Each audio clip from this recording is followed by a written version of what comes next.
Yes, shalom everyone. This is Amir Tsarfati, and these are breaking news. I'm going to talk about the Israeli preparation for an Iranian attack in the imminent future. I mean, we're talking about any minute, any day, and I'll wait for you guys to connect and. We'll talk because there's a lot of misinformation, disinformation, a lot of hysteria, a lot of confusion. So I would like to clarify everything and explain what is exactly going on here. I cannot tell you what's going to happen. I can tell you what is going on right now. But I think that you deserve a clear explanation of the situation. A lot of you are praying, and you need to understand what is really going on here, okay? These are breaking news.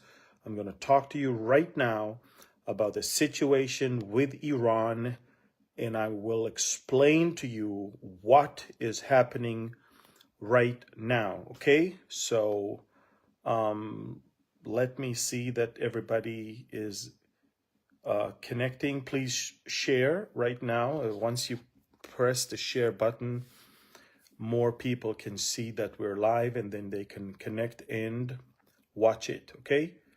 All right, so again, shalom everyone. This is Amir Tsarfati from Galilee, from Israel. And as you can see, we're still going on with our lives here. We are not hiding in a bomb shelter at the moment.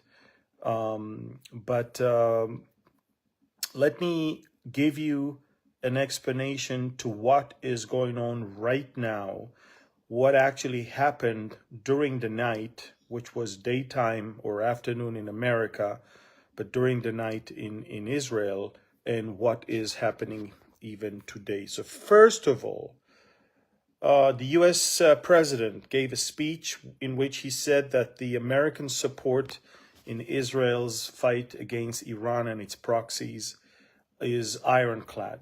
He made it very clear.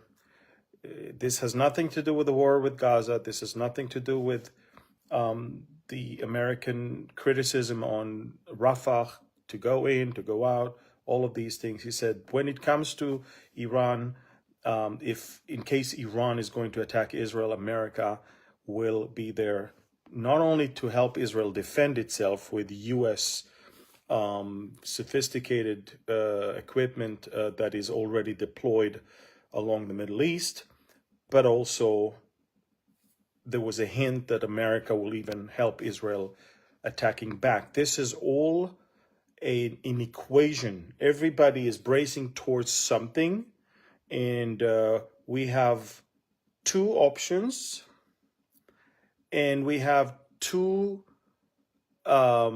equations. And let me explain. So first of all, as I said, the U.S. president made it very clear America is with Israel on this one.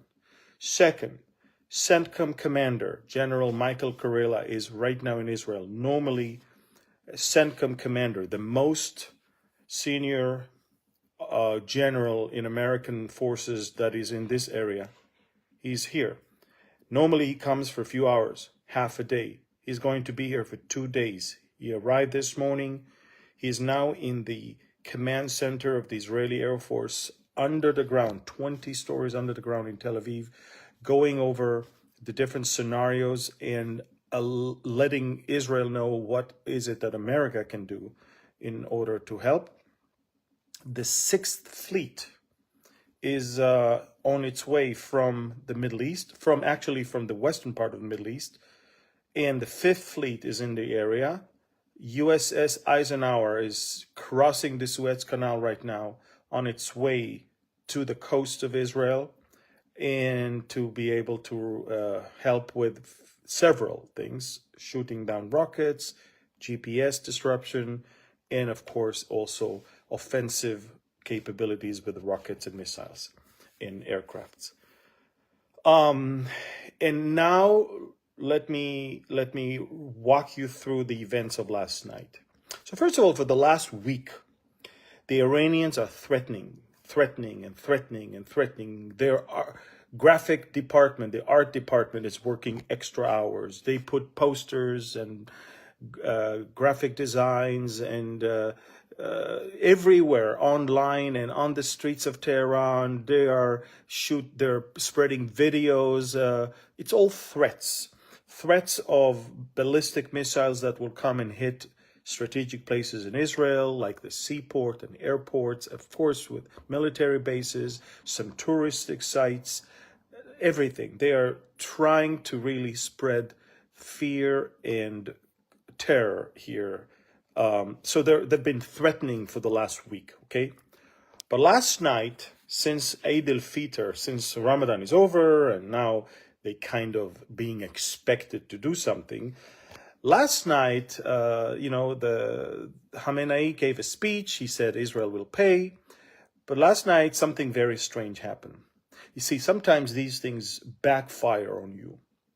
Last night, Lufthansa, that is smelling danger in the region, decided to suspend all of its flights from Tehran to Germany.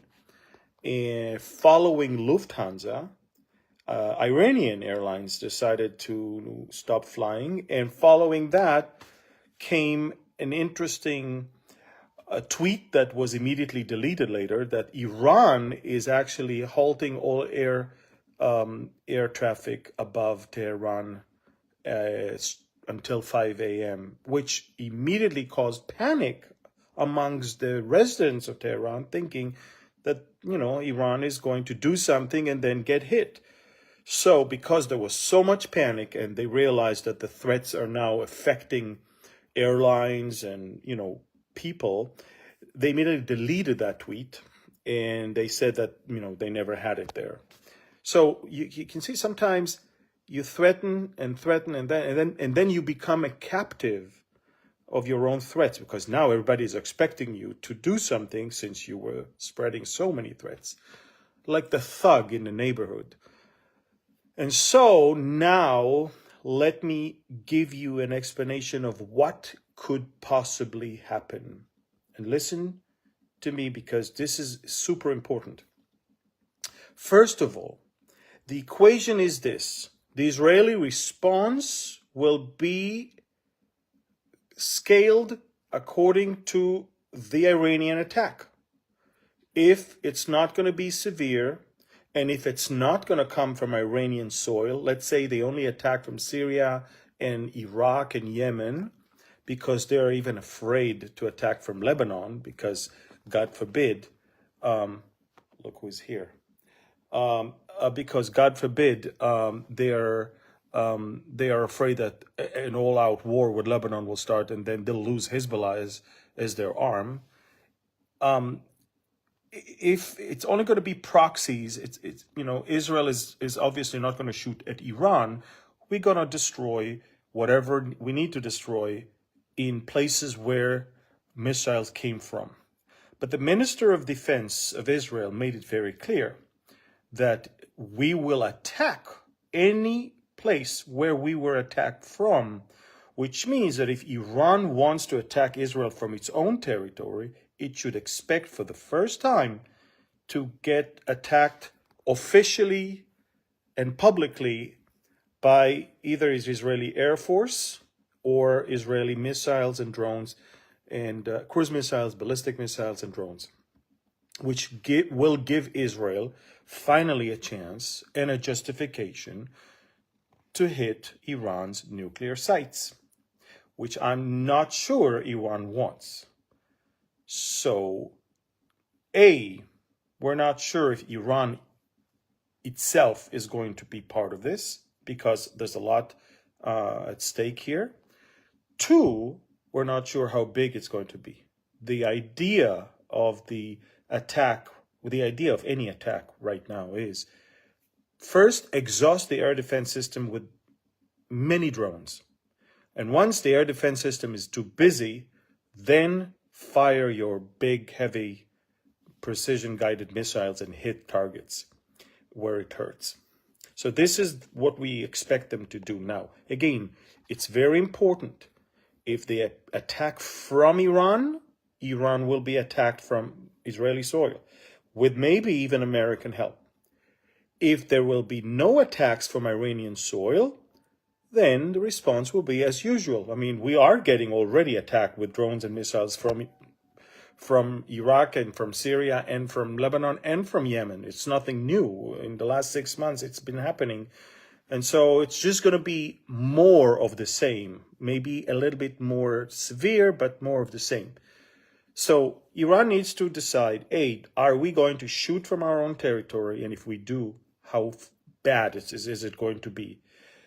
Our response will be accordingly. Again, Iran has a lot to lose here because the Israeli response will be very decisive. If Israel is not going to respond decisively, this is going to be a show of weakness to the point that it will invite more attacks from maybe even other countries. Even the North Korean leader just said, he just said that it's time for war. We need to get ready for war because there's countries around us that are weak right now. Maybe this is the right time to do. So that could be a piece of a domino that will cause a domino effect elsewhere around the world, which I'm not sure everybody wants right now. So the Iranians are now being pressed by the Americans. The Americans asked UAE and Saudi Arabia and Kuwait and Qatar and others to call the Iranians and tell them not to attack. Or if they do attack, don't do it from your own soil and don't do it in a very overwhelming manner because the Israeli response will be harsh and we will actually understand and even maybe assist. And so we're bracing towards something. Because they spread so many threats, I think they are captured in their own, threats. They need to do something. The manner of the strike will decide how we respond. And the location where rockets were fired from will determine where we are going to fire back.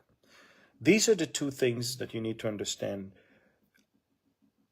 On the other hand, what's going on in Gaza? A lot of people are saying, Amir, you just posted that Israeli army left Gaza, blah, blah, blah. Okay, yeah, we did leave most of the Gaza Strip, but it was a very, very smart thing. We refresh our soldiers.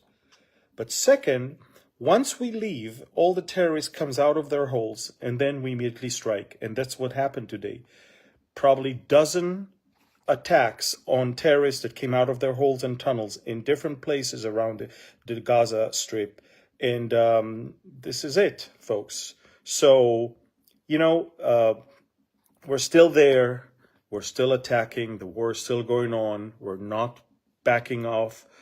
And when it comes to Iran, again, I honestly think that the Ayatollahs needs to think, because not only that the Ayatollahs are now no longer spectators. You see, up until now, Iran was smart to be in the peanut gallery. I mean, they were watching what's going on. They were allowing their proxies to attack, but they were like from the UN, we're not doing anything. It's not us. For the first time, Iran is a player. And Iran is a player, which means we can finally, justifiably, get to the head of the snake. And so Iran cannot run away right now from this.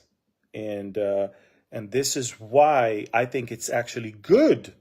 It's significant that we can address the head of the snake, strike the head of the snake, and they know that. And so right now, they climbed up the very, very tall tree, and in order for them to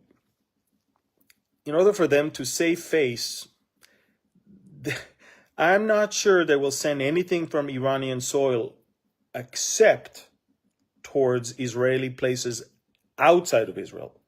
They claim that there is a Mossad station in Erbil in northern Iraq, so they might send rockets there. They might try to sabotage Israeli missions and embassies elsewhere, but they'll be very careful to attack Israeli soil because then that's it. They're part of the game. They're part of the war, and let the war begin and let the game go on.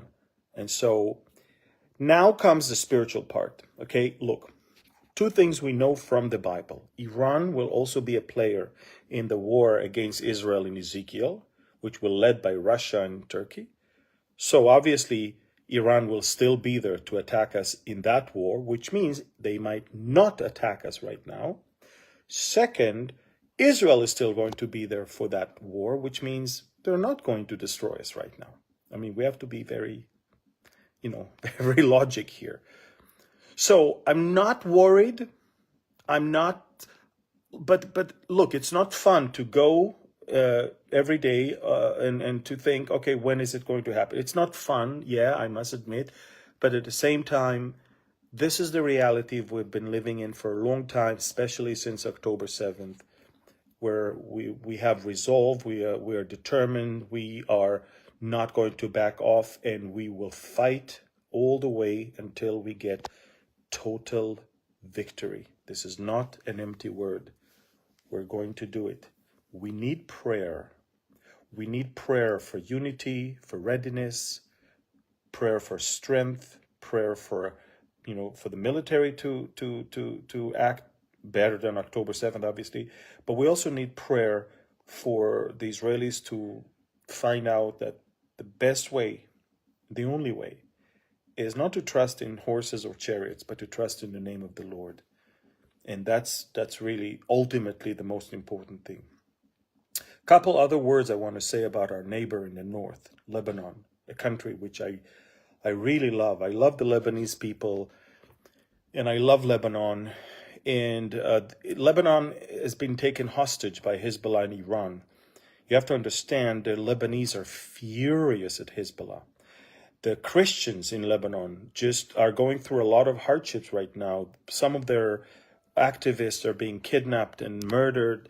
And there's a lot of things going on right now in Lebanon. And in some videos that I saw, some Lebanese leaders are saying we actually prefer Israel to strike Lebanon in order for Hezbollah to be destroyed.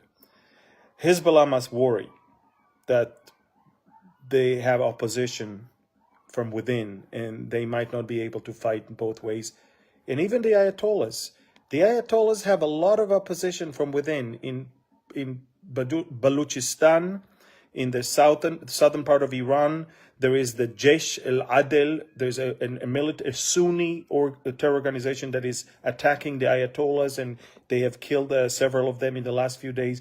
Even in Iran, there could take advantage of the situation and start an uprising against the Ayatollahs themselves. And they also know that, and they also are afraid of this. So I hope Israel will help the Christians in Lebanon, and I hope Israel will help arm the opposition in Iran as well, because we all have a common enemy, diabolic, satanic, devilish, Shiite, Muslim, radical Ayatollahs that everywhere they are in the Middle East, they destroy that country and bring misery, bring poverty, and bring war and destruction over that place. So pray for the people of Lebanon, pray for the people of Iran, and of course pray for Israel, and pray for the enemy to be defeated. That's all we want. Thank you. God bless you. Share this, please, now.